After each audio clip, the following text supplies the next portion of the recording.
Right, thank you very much.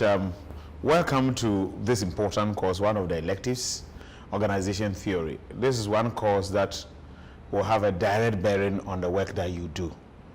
Everybody operates within an organization.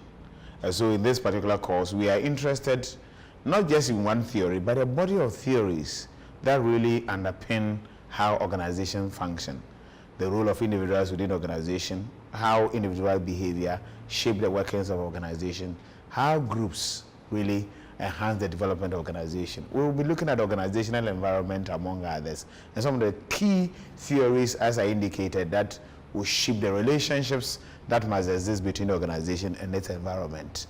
Don't forget that the bottom line is that how do we mobilize human material resources to enhance the development of organizations, and how do we improve upon organizational effectiveness and efficiency? This is what we seek to do in this course. Thank you very much. We come to session 1, which deals with the foundations of organization theory and behavior. You agree with me that organization theory is an important aspect of administrative science, basically. It discusses the meaning of theory and organization and different types of organization. We will look at the difference between organization theory, organization studies, and perhaps organization behavior, and some of the theories that try to explain how these things work. So this is commonly referred to as approaches to the study of organization theory. We will address the elements of organization, very important, that every organization has certain specific elements, but generally there are some elements that run through most organizations. That's what we'll be seeking to do. So we will be interested in the definition and perspectives of organization, types of organization, would dwell some on formal and informal organization, and they will look at the elements of organization. So sit down and relax. Definition and perspectives of organization. You know that an organization is an established set up to achieve purposefully established objectives and guided by established rules and procedures. So organizations are purposefully established systems with set objectives, and of course the set objectives are also guided by rules.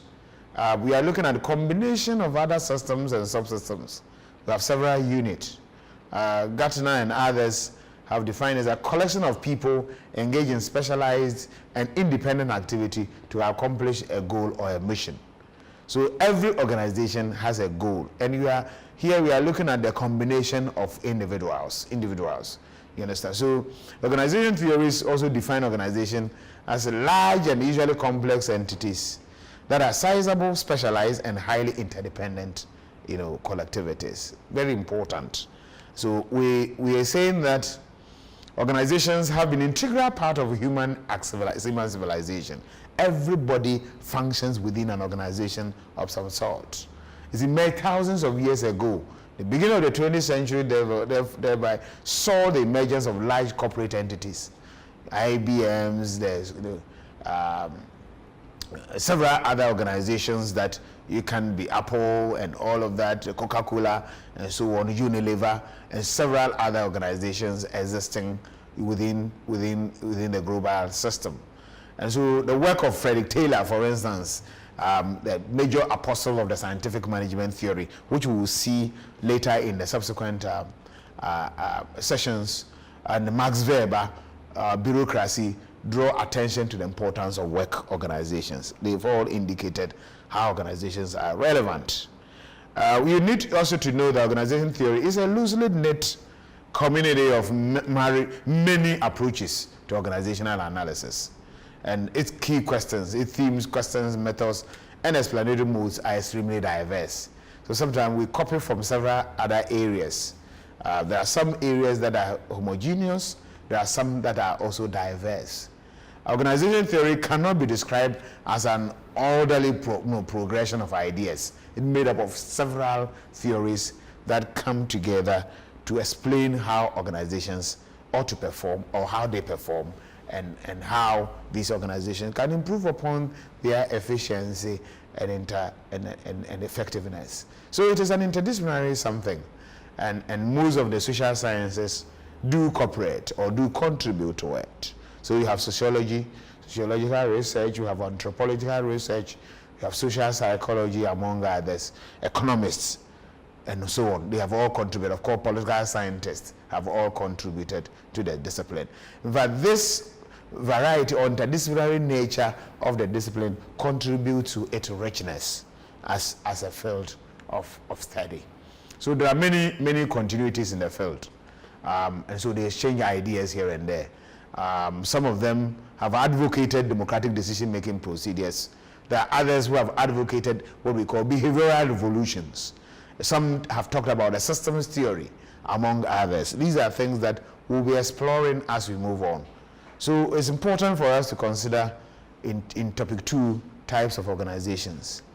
What are the types? We consider just 4 types. According to Luther Gulick, there are 4 classes of organization: purpose organization, process organization, place organizations, and what we call clientele organizations.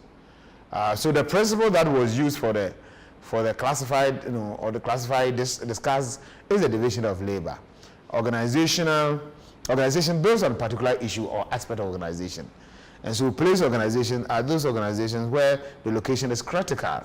That is why the name place is important for the survival of the achievement. So it can be classified as mechanistic or organic, and sometimes we can classify as formal or informal, and sometimes we can classify as organic and, as I said, mechanistic. So in general, formal organizations normally are considered as mechanistic, while informal are usually considered as organic. We will explain as we move on. So we take the purpose organization. So these are organizations established on the basis of function they carry out, and usually they carry specific tasks, and usually they are related in some commitment. An example is a school, a health center, a clinic, a hospital. These are purpose organizations you establish for a particular purpose. So the University of Ghana, for instance, we train minds. The University Hospital is taking care of people, and so on and so forth. Then we have the process organization. The process has a number of departments, usually interacting to produce a function. Now, if you look at or produce an outcome, if you look at security, there are several organizations or entities involved in security operations. So security management, for instance, will qualify to be called process organizations. For instance, different law enforcement agencies operate. We have the MTTD, we have the immigration, we have the army, and on others, among others, the fire service and all others, operating somehow to ensure that you and I are safe. We also have what we call organizations, place organization, and that's why we're saying that for those organizations, the location is critical. So neighborhood, committees or community center. So if there's a community center in Aguna Yakrum, that community center is important because it is serving a particular purpose in Aguna Yakrum and its environs. Then we have community market. It can be Swedu market, Malam market, or Abroshi market, or Asaswa market, or KJTR market. So that is what we call a place organization. They are usually designed to provide a variety of services to work to people within the presence of that establishment or within that geographical area, even though sometimes it may attract people from other jurisdictions. So this is also closely related to place organization. Clientele. The importance arose with the realization that some groups of people may be disadvantaged. Now, if a group of people are disadvantaged, then the idea is that you want to serve a particular interest. And usually that is what we call the clientele. It can be a school for the disabled. We have some in Ekropong for the deaf and dumb. We have some in Jamasi also for deaf and dumb, and several other areas. Even the establishment of SADA is important because it's dealing with some disadvantaged groups within our society in terms of development. You must also know that we are interested in formal and informal, as I said. A formal organization has been defined by Shane as the planned coordination of activities of a number of people for the achievement of some common explicit purpose or goal through division of labor and function and through a hierarchy of authority and responsibility. So usually formal organizations are well structured, well defined, with certain responsibilities and high level of accountability. And we expect that individuals who operate within these organizations will be fully conscious of these, the structure and so on. So formal organization is a pattern of roles and a blueprint for their coordination. Usually the objective of coordination is activity, not people. The objective of coordination is activities, not really people. So we are coordinating activities, not just people. The formal organization can also exist independent of its membership, and usually deliberately planned and created, concerned with coordination of activities. It is usually hierarchically structured. It is based on certain principles such as specification of task and defined relationship of authority and responsibility. So an organizational chart, usually when you find yourself in any organization, check the chart, because the chart normally will tell you what the structure is and how they seek to work and the relationship that exists between the various units within the structure. So the informal one also refers to relationship between people, and usually is based on personal attitudes, personal emotions, personal prejudices, likes and dislikes. So some people may come from the same area, they come from the same university, find themselves in the same organization. So maybe Legon guys may meet in the Barclays Bank and they may want to be friends, or you may have maybe Yakrum people find themselves maybe in Legon and they want to be, to be in the form of a group. Normally you have people of these people, or sometimes people who think that they are nice guys will come together, or some people who think that they are beautiful may come together and form a so on and so forth. So these relationships are not really developed according to procedures and so on. So they are not developed according to any formal structure, and the success of most organizations usually depend, and this is what I want you to note, that the success of most organizations depends on the effective collaboration, usually between the formal structures and then informal structures. You disregard the informal structures as your own peril. So because of their importance, I've decided to flag some of the importance of the informal organizations. A sense of belonging. Everybody wants to belong. There are some value for emotional problems. Sometimes in the daily work routine, there may be problems. You want somebody to help you.